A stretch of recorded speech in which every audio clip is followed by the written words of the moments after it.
On December 11th, 1936, a king did something almost unthinkable. He gave up the British throne for a woman. Millions of people were listening when Edward VIII went on the radio and told the world that he could not continue as king without the woman he loved. For decades, the story has been told as a great royal romance. A king who loved a divorced American woman so deeply that he was willing to sacrifice a crown for her. But what if that isn't the whole story? Because behind the glamorous photographs and the famous abdication speech was a relationship far more complicated than the fairy tale suggests. Edward wasn't simply a king in love. He became increasingly obsessed with Wallis Simpson, and after he gave up the throne, the story only became stranger. Their lives would eventually bring them into the orbit of British intelligence, American investigators, Nazi Germany, and even Winston Churchill. And some of the documents that emerged years later raised questions that the romantic version of their story would rather leave unanswered. So, who was Wallis Simpson really? Why was Edward willing to destroy his position as king for her? And after he lost the crown, did he finally get the happy ending he had sacrificed everything for? Or did he discover that giving up a throne was only the beginning of his problems? This is the story behind one of the most famous royal love stories in history, and it may be far darker than the fairy tale you've heard. Let's start with who Edward and Wallis actually were, because the popular image of both of them has been softened considerably by decades of romanticized retelling. Edward was born on June 23, 1894, the eldest son of the future King George V and grandson of Edward VII. As Prince of Wales, he cut a genuinely glamorous public figure. Fashionable, charming, and beloved by crowds wherever he travelled. He toured the empire extensively during the 1920s, drawing enormous, enthusiastic crowds in India, Australia, Canada, and beyond, and was, by most measures, the most photographed and most popular young royal in the entire world during that decade. But behind that public charm, biographers researching his private life have described someone very different, emotionally needy, easily dominated, and drawn again and again toward women who were willing to control him. His string of romantic relationships before Wallis followed a strikingly consistent pattern. Nearly all of them married women, several of them older, several known for exactly the kind of forceful, assertive personality that would later define his relationship with Wallis. Historian Tracy Borman, who has studied the relationship closely, has said plainly that the popular idea of Edward and Wallis sharing one of history's great love affairs is essentially a myth. What actually drew him to her, according to biographers, wasn't romantic infatuation in the conventional sense. It was something closer to genuine emotional dependency, the latest and most consequential entry in a long-running pattern, rather than a singular, unprecedented passion. Wallis Simpson, born Bessie Wallace Warfield in Pennsylvania in 1896, was already on her second marriage by the time she met Edward, having previously been married to American naval officer Win Spencer before marrying British-American shipping executive Ernest Simpson.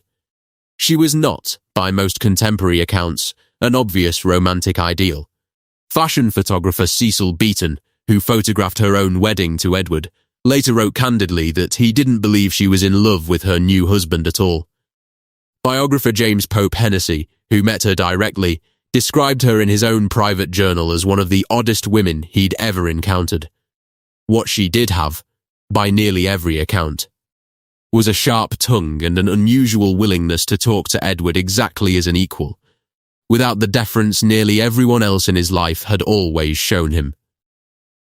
Edward himself later wrote about what specifically drew him to her, explaining that her outspokenness enchanted him, and that a man in his position rarely encountered anyone willing to put him in his place the way she did. That single detail is, according to multiple biographers, close to the actual emotional core of the entire relationship. Not grand romantic passion, but a specific, deep need in Edward to be controlled by someone, finally, after a lifetime of being catered to. Now here's the actual controversy, the part of this story that turned into one of the defining constitutional crises of 20th century Britain.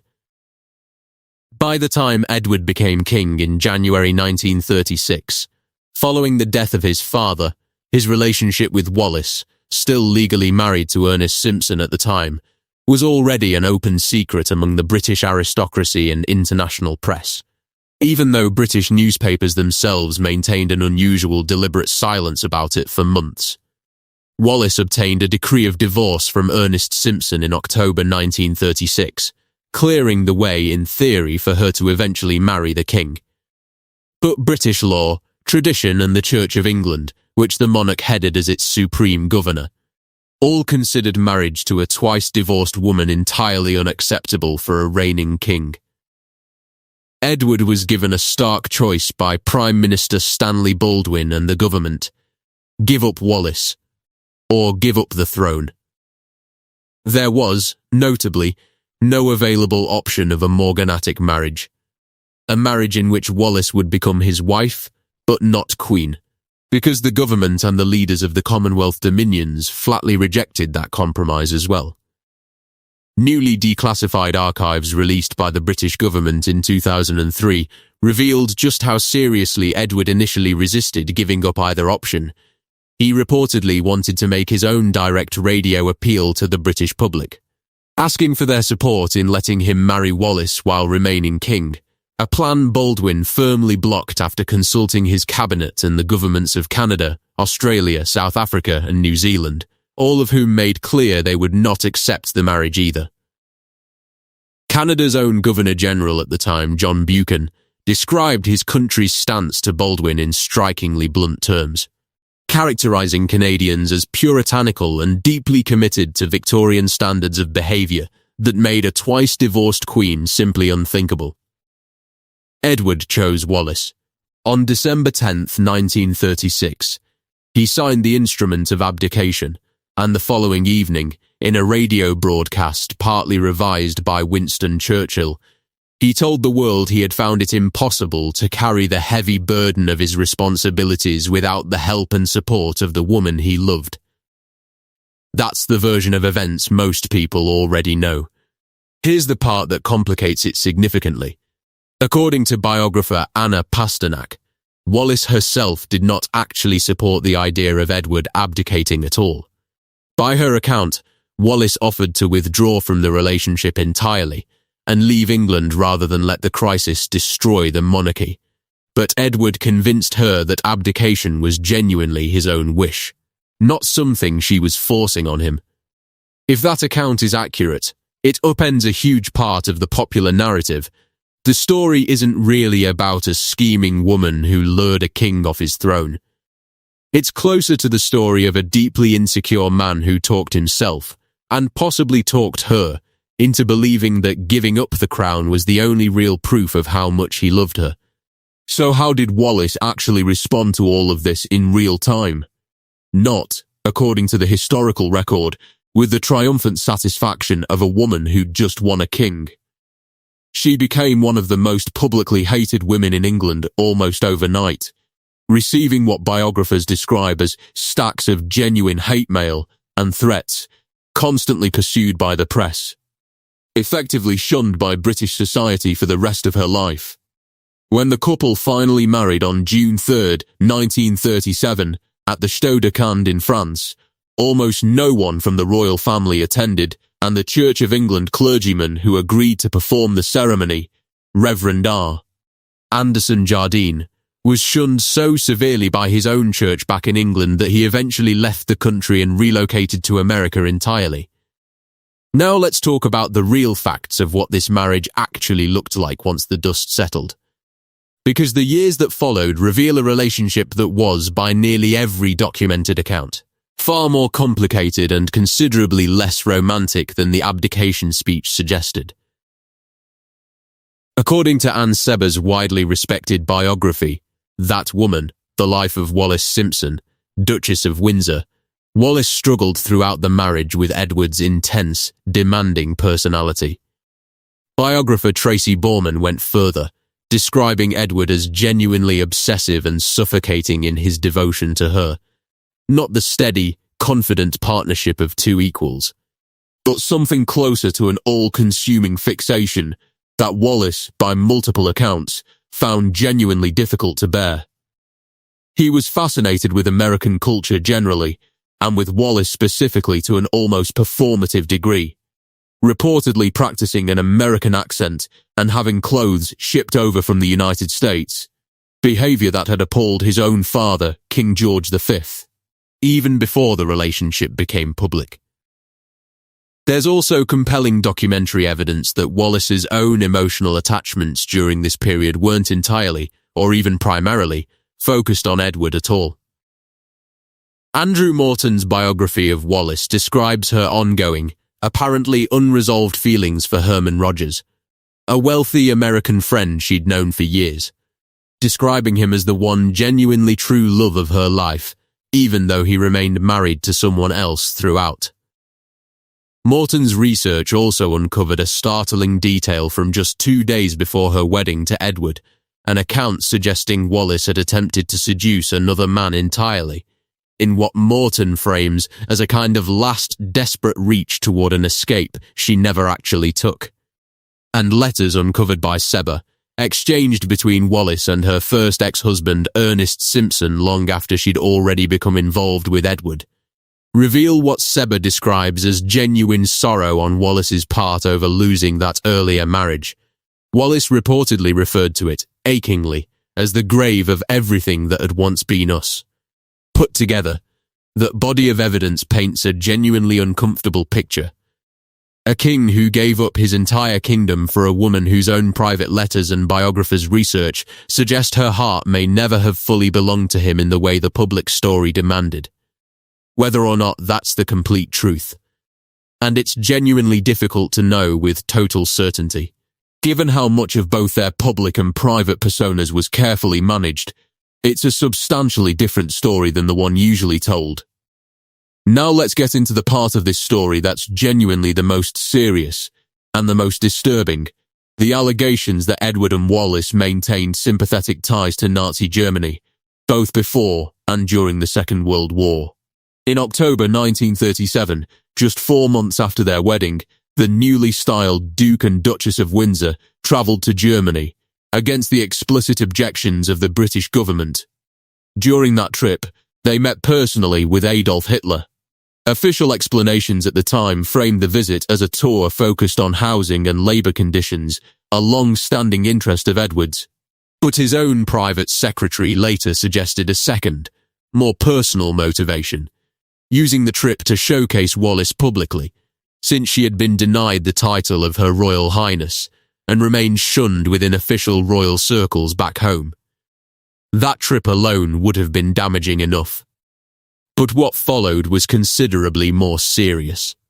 According to declassified FBI files and British intelligence memos, examined extensively by historians including Andrew Lowney in his book Traitor King and Peter Allen in 17 Carnations, the couple's contact with senior Nazi officials didn't end with that one publicised visit. One FBI memo from around 1940, while the Duke was serving as governor of the Bahamas, stated directly that the British government had known the Duchess of Windsor was, in the memo's own words, exceedingly pro-German in her sympathies and connections. Another intelligence source cited in that same memo claimed to have established that Wallis was in ongoing, constant contact and communication with Joachim von Ribbentrop, the German foreign minister, the same man who, according to some accounts, later sent her 17 carnations for 17 nights they had reportedly spent together years earlier. A detail so specific, it became the title of Allen's book on the subject. Perhaps most seriously, historical researchers have pointed to what became known as the Marburg Files, or the Windsor Files, a set of captured German Foreign Office documents discovered by American and British forces at the end of the war, which appeared to detail correspondence between the Duke and members of the Nazi government during the early years of the war, at a time when Britain was fighting for its survival. Some historians, including Lowney, argue the evidence goes even further than simple sympathy, suggesting the couple was knowingly involved in discussions about installing Edward as a puppet king in the event Britain fell to a German invasion, with German intelligence officer Walter Schellenberg reportedly tasked personally with trying to secure the couple's cooperation, and with a reported budget of 50 million Swiss francs allocated toward that effort. It's important, though, to present the genuine disagreement that still exists among serious historians on this exact point, rather than treating the darkest version of this story as fully settled fact. Philip Ziegler's official biography of Edward, commissioned with access to royal archives, argues that no confirmed Nazi sympathizer or German agent is documented as having visited Edward at his own home during his brief reign, and that nothing found in surviving German archives conclusively proves Wallis or anyone close to Edward actually passed sensitive information to Berlin. Even the British government's own official release of previously sealed Abdication-era documents in 2003 concluded that the specific speculation about outright Nazi sympathies wasn't clearly borne out by the newly released material, though that same release did contain separate Scotland Yard surveillance reports revealing that Wallis had, during her courtship with Edward, also been carrying on a simultaneous affair with a car dealer, adding yet another layer of complication to an already messy private life. What's genuinely beyond dispute is that British and American intelligence services took the couple's activities and associations seriously enough to actively monitor them for years, that Winston Churchill personally arranged to have the Duke shipped off to govern the Bahamas in 1940, specifically to remove him from continental Europe during the war's most dangerous early years, and that Edward's own father had privately expressed fear even before the abdication that his son might be sharing sensitive information with German contacts. Whether that adds up to active treason, naive political carelessness, or simply the reckless behaviour of two self-absorbed people with genuinely poor judgment about who they associated with, remains a real, unresolved historical debate to this day.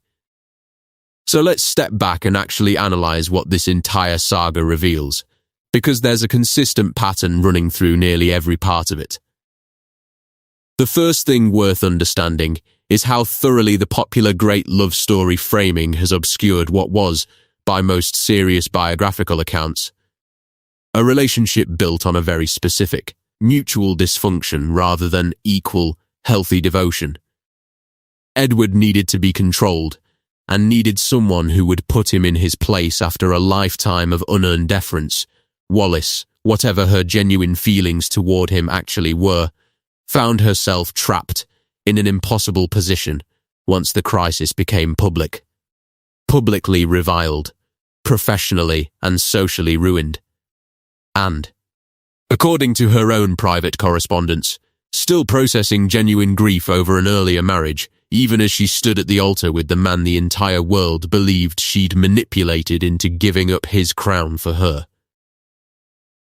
The second thing worth understanding is how much of the couple's subsequent behaviour, once safely removed from the responsibilities of the throne, reflects two people who had no meaningful outlet for their energy or their sense of purpose.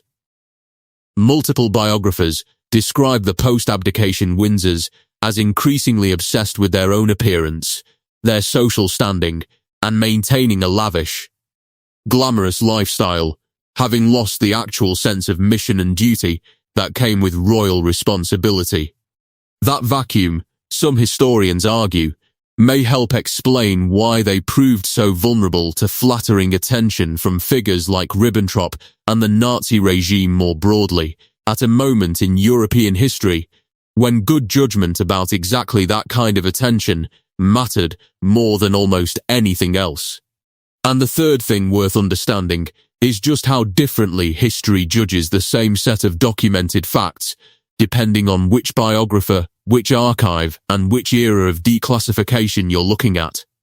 The 2003 British government release found less concrete evidence of treasonous Nazi sympathy than sensationalized retellings had long claimed.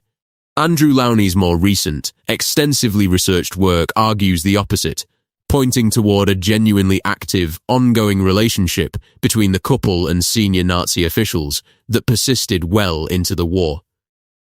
Both are serious, credentialed historians working from real archival material.